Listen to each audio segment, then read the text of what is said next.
All right, Keith, let's start it off with Everton. ACAP and Leadenhall have been unable to agree on an NDA under which Everton's transaction terms would be shared. Any concerns about this case? It's kind of holding up the takeover at this point.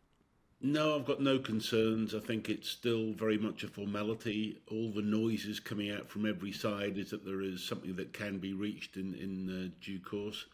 So I don't think it's a deal breaker at the moment. But of course, as I have said, when you're in the legal world, you're 99% okay, but there's that 1% you always worry about. But still, I'm not unduly concerned at the moment.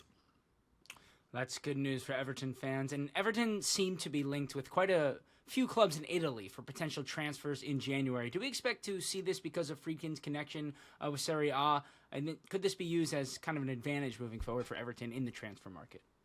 Look, there's no doubt that if Friedkin's deal is consummated and Roma and Everton become football brothers as such, there will be some swapping of data. Kevin Thelwell, the sporting director, will have to go and meet his opposite number, and they're going to have to review each other's systems and see where they can help each other. I think that would be one benefit that Friedkin would love to see, and it makes sense, obviously, to have that sort of synergy. I think a lot of the talk right now is just journalists looking at the Italian connection and making two and two equal five. I don't think there's anything unique about Italy. Everton's always been had scouts over there and have signed players from Italian clubs before.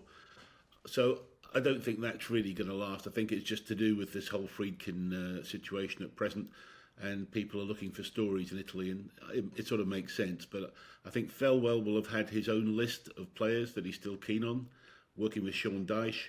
So if there's going to be anything in January, I don't think it'll be a lot to come from Italy, more than unless there's something outstanding that Thelwell's already had a look at. And what will be the effect on English football having another member of the ECA with Dan Friedkin being a member of that executive committee? It's great. Listen, I've sat on the ECA before myself. It is becoming a more important organisation, particularly as we ramp up the fight for match dates with FIFA and with UEFA. The ECA have got to have a seat at that table, so it's very important that we do have that voice, and I think that will be helpful for everybody. And what exactly does the ECA kind of decide in terms of UEFA competitions and FIFA competitions? Well, it really is just, if you like, a union, if you like, of all the clubs. And it goes from small clubs all the way up to the really big ones. But it gives the clubs a voice and a body that can lobby UEFA and FIFA and take very strong positions on these sort of things. And it's grown in importance, I think, really over the last 4 or 5 years. And it can have quite a strong say in terms of the way that decisions are implemented. I think it had impact on the Champions League situation for the new format. But also, I think it's going to be very important around the Club World Cup and the whole FIFA issue and FIFA Pro and the players, etc. So ECA is actually growing, I think, in importance. And to have a seat on the board there will be helpful. And there are rumors that Everton could get that $20 million a year for naming rights on their stadium. That the number that Daniel Levy we heard speak about a lot with Tottenham, something that he thought they would get and they still haven't yet.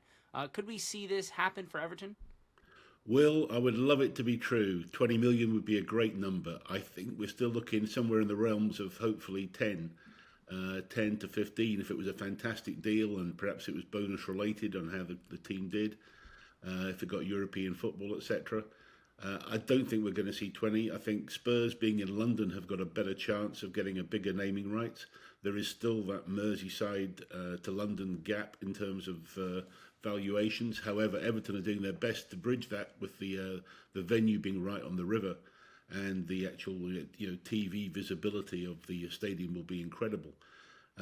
And also, it's going to be part of the Euros and all the different things going forward. So there's a chance that Everton will certainly maximise the naming rights much more than they'd ever have got at Goodison, should they have chosen to go for naming rights there.